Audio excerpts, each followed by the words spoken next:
저는 어렸을 때부터 이국적인 외모 때문에 놀림을 많이 받았습니다. 넌 왜 이렇게 생겼냐? 못생겼다. 이런 말들로 초등학교 때부터 왕따, 따돌림을 당하고 친구들에게 오해를 받는 시간들이 내내 이어졌어요. 그리고 중학교 때는 초등학교 친구들이 그대로 이어져서 따돌림이 계속됐는데요. 그때 학교에서 전교생을 대상으로 심리검사를 했는데 우울증 진단을 받았습니다. 그 이후 심리상담을 받고 매일 울면서 보냈어요.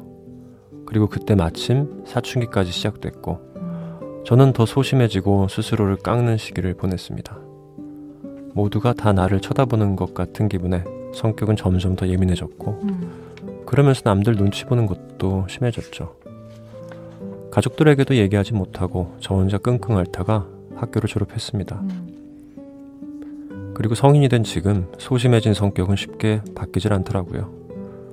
트라우마를 잊으려고 해도 잊혀지지 않고 매사에 걱정과 고민만 늘어나고요. 삶이 아무 의미 없다고 느껴질 때가 많습니다. 행복하다고 느낄 때도 가끔 있지만 행복은 금방 사라질 때가 많더라고요. 외모 때문에 생긴 트라우마가 이렇게 오래 갈 줄 몰랐습니다.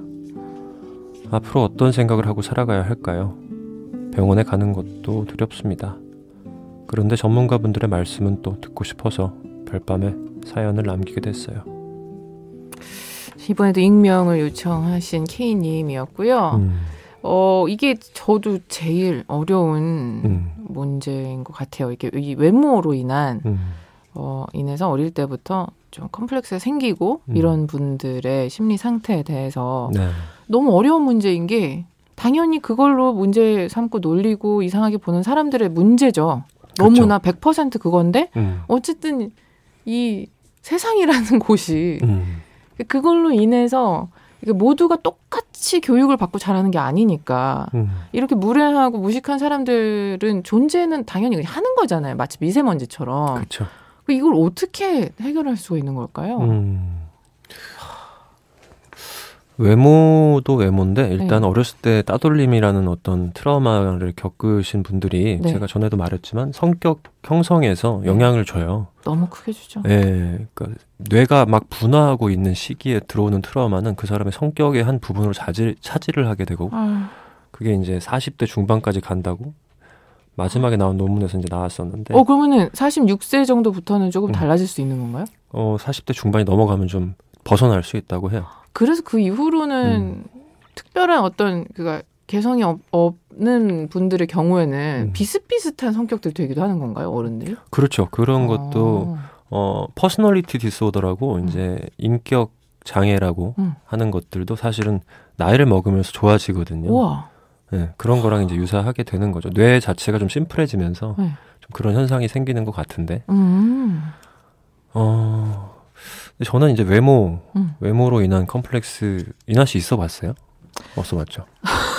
솔직하게 말씀드려야 돼요. 근데 이 컴플렉스가 뭐 어떻게 생김새에 대한 것보다 이 키가 큰 분 이런 얘기하면 그러니까 진짜 이게 공감이 얼마나 될지 모르겠지만 키 큰 여자분들 계시다면 동의하실 게 그리고 시대가 옛날에는 저는 또 라떼 시절이니까 저는 지금도 그러니까 자세가 기본적으로 자꾸 움츠러드는 게 어릴 때부터 자꾸 잡고 싶었어요. 좀 그것 때문에 항상 반에서 제일 끝번호이고 이런 거가 좀 스스로 너무 거인 같고 그게 지금은 좀 당연히 이제 키 큰 게 좋은 거구나라고 알기는 됐지만 그것 때문에 항상 좀 자세나 걸어 다닐 때도 나를 온몸을 최대한 이렇게 막 구부러뜨리면서 걸어 다니고 이랬었어요. 그게 어떻게 어느 순간에 좀 나아지신 것 같아요? 그게 나아진 게 어느 한순간 탁 나아진 게 아니라 그냥 스스로 계속 그리고 어쨌든 많은 사람들이 키 큰 게 좋은 거라고 해주니까 이 부분 같은 경우는 너무 개인적인 컴플렉스였지 뭐 누가 봐도 뭐 그거가 이해받을 만한 건 아니고 그냥 제 개인적 취향의 문제였던 거잖아요. 네. 오히려 원장님은요? 저는 초등학교 때 좀 뚱뚱했었어요. 정말? 네. 그렇죠. 근데 이게 살 같은 경우에는 또 어떻게 하느냐에 따라서 어느 정도는 컨트롤을 할 수가 있는 것 같은데 뭐 예를 들어 얼굴에 뭐 큰 점이 있으시거나 하는 분들 있잖아요. 그러니까 그런 게 이제 문제인 것 같아요. 이분도 지금 이목구비 뭐 이국적인 외모가 사실은 듣기에는 되게 이제 좋은 외모이기도 한 건데 이게 누가 뭐 객관적으로 좋고 말고 상관없이 어릴 때 놀림을 받으면 그게 그냥 컴플렉스 되는 거잖아요. 맞아요. 제가 키 큰 게 그랬듯이. 그러니까 이거는 어떤 식으로 생각을 하고 특히 이제 이목구비 문제인 건데. 근데 저는 이제 그런 게 있었어요. 살이 빠지면서 네. 제가 이제 키가 크기 시작을 했고 더 크기 시작을 했고 네. 팔다리가 길어지면서 약간 턱도 길어졌거든요. 아, 네. 약간 말상이잖아요. 제가. 턱이 길어지니까 그게 되게 스트레스였던 시기가 있었어요. 그것도 그렇게 컴플렉스 생길 정도는 아닌데 양 원장님 기준에서 그러니까 되게 개인적인 컴플렉스인 거잖아요. 근데 이제 그런 게 이제 어느 순간 어떻게 느껴졌냐면 네. 저를 사람들이 그 기억하는데 되게 좋더라고요. 그러니까 그 나중에는 저희 턱이 좀 긴 친구들끼리 네. TS라고 클럽 TS라고 턱스 영턱스 클럽 있잖아요. 턱스 클럽이라고 이제 우와. 우리끼리 모여가지고 약간 더 친하게 지내기도 하고 막 네. 이제 이런 뭐 좀 그때 지금 생각해보면 유치하고 좀 웃긴 일이지만 그때 그런 행위와 어떤 사람들이 나를 기억해 주는 데 있어서 되게 좋은 걸 제가 느끼면서 좀 승화가 됐던 것 같거든요. 그러네요. 그 외모에 되게 민감한 사춘기 시절에. 그러니까 저는 이국적인 외모라고 지금 사회자분께서 보내주셨는데 네. 어렸을 때 그 갖고 있었던 그 받았던 트라우마가 그때는 남들과 다르다는 게 뭔가 따돌림을 시키는 어떤 원인이 되는데 사실 우리가 성인이 되면 될수록 남들과 다르고자 되게 애를 쓰거든요. 맞아. 네, 사춘기라는 건 사실 그런 거고 나의 정체성을 찾아간다는 것도 그런 거고 그러니까 타인과 다르기 위해서 제 주변에 보면은 항상 헤어스타일을 똑같이 고수하는 사람도 있고 막 이래요. 사람들이 자기를 기억하게 하기 위해서. 근데 어떻게 보면은 이 남들이 이국적이다라고 할 수 있는 외모 자체가 네. 굉장히 큰 명함이 될 수 있거든요. 그렇죠.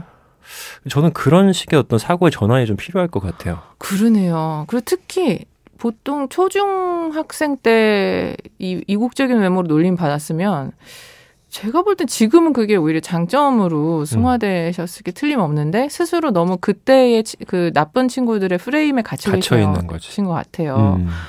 아, 그런 게 있네요. 진짜. 어쨌든 그리고 사람을 좀 거르게도 되겠지. 그거 가지고 이제 성인이 됐는데 그거 뭐 이런 사람들은 없잖아요. 그냥, 그때 내가 정말, 그때 만났던 아이들이 그냥 얼마나 쓰레기였는지. 네. 그냥 좀 나쁜 떡잎이었던 네. 사람들인 거니까. 저는 이 우울증이라는 이 병명이요. 언제 한번 대대적으로 바뀌었으면 좋겠어요. 그러니까 뭔가 대단한 것처럼 얘기를 하는데 사실은 학교에서 전교생 대상으로 심리검사에서 우울증 진단을 받은 건 아니에요. 이거는 그죠. 그러니까 우울한 성향이 나왔다. 뭐 이 정도이고 진단이란 건 진짜로 병원에서 그치. 뭐 그것도 한 번 진료보고 진단서 안 나가거든요. 저희가 한 달 정도는 진료를 해보고 네. 뭐 심리검사 이런 것도 해보고 진단을 나가는 거라서 본인이 우울증이라고 스스로 낙인을 찍고 계시는 거는 이제 트라우마 연장선으로 보여지고요. 그런 것 같아요. 그러니까 내가 지금 뭔가 내 삶이 만족스럽지 않고 내 모습이 만족스럽지 않으면 사람들이 항상 과거에서 뭔가를 찾으려고 해요. 맞아. 우리 부모는 어땠고, 부모가 좀 더 이랬으면, 학창시절에 내가 좀 더 이렇게 좀 잘 지냈으면, 막 이런 식으로 과거에서 문제의 원인을 끌어오려고 하는데, 사실은 그게 연관성이 있을 수도 있지만 없을 가능성도 많거든요. 되게 대표적인 얘기가 프로이드가 꿈의 해석을 할 때 예전에 이제 어떤 뉴로시스라고 우리가 신경증이라고 하는 병이 있어요. 네. 그 안에는 이제 불안증도 있고 옛날에 이제 사이코시스랑 뉴로시스 두 가지로 나눴었거든요. 맨 처음에는. 근데 그러니까 불안도가 높은 그래서 사회생활이 어려운 친구들을 대상으로 꿈의 해석을 했는데 이 친구들이 과거에 자기가 아버지로부터 성적 가해를 당했다라는 그 무의식 속에서 기억을 끄집어냈었단 말이에요. 그래서 내가 이렇다라고 스스로를 해석하고 있는 거죠. 근데 나중에 알고 보니까 실제로 그런 일이 없었다라는 거예요. 그러니까 이게 사람이거든요. 사람이란 건 과거에서 자꾸 내가 지금 왜 이러지를 찾으려고 해요. 근데 그거는 사실은 왜곡되어 있을 가능성도 많고 그쵸. 직접적인 연관성이 없을 가능성도 많고 지금 자기가 문제를 해결하는 데서 별 도움은 안 되거든요. 그러니까 나를 알아가는 측면에서는 분명히 도움되는 면도 있긴 하겠지만 지금 내가 뭔가 못하고 있는 데 있어서는 별 도움이 안 돼요. 맞아요. 그래서 과거에는 과거의 나일 뿐인 거고요. 네. 지금부터는 조금 적극적으로 사시는 건 내가 선택하기 나름이에요. 제가 얼마 전에 이제 SNS에 그런 거 올렸었는데 저 20년 전이랑 심리 검사했더니 그 MBTI 검사를 했더니 제 성향이 많이 바뀌었더라고요. 그러니까 내가 어떻게 살아가기로 결정을 하고 나서 행동을 어떻게 하느냐에 따라 바뀌어 가는 거거든요. 맞아요, 맞아요. 그래서 과거의 트라우마에 자꾸 연연하지 마시고 네. 지금부터는 좀 다른 선택들 할까 말까 하면 좀 하시고 나설까 말까 하면 좀 나서 보시고 이러면서 계속 좀 부딪혔으면 좋겠어요. 맞습니다. 당연히 어색하고 상대방들이 바로바로 피드백이 안 좋을 수 있고요. 계속 스스로 좌절감을 느끼시겠지만 지금 하셔야 됩니다. 그거 안 하시면은 발전이나 변화가 없으실 거예요. 예, 다소 진짜 좀 쓴소리 들릴 수도 있겠지만 당장 진짜 필요한 이야기인 것 같아서 특별히 또 더 길게 말씀드렸어요. 어쨌든 많은 얘기인 것 같습니다. 옛날에 너무 얽매여 계시지 말고 여러 가지 것들이 또 장점으로 변환될 수도 있고 그렇지만 상처를 받으셨던 거는 사실이니까 그 기억은 뭐 어느 정도 탓을 하셔도 되지만 거기에 너무 머물러 계시지만 마시라는 그런 말씀 드리고 싶고요. 노래 하나 더 듣고 올게요. 박효신의 숨.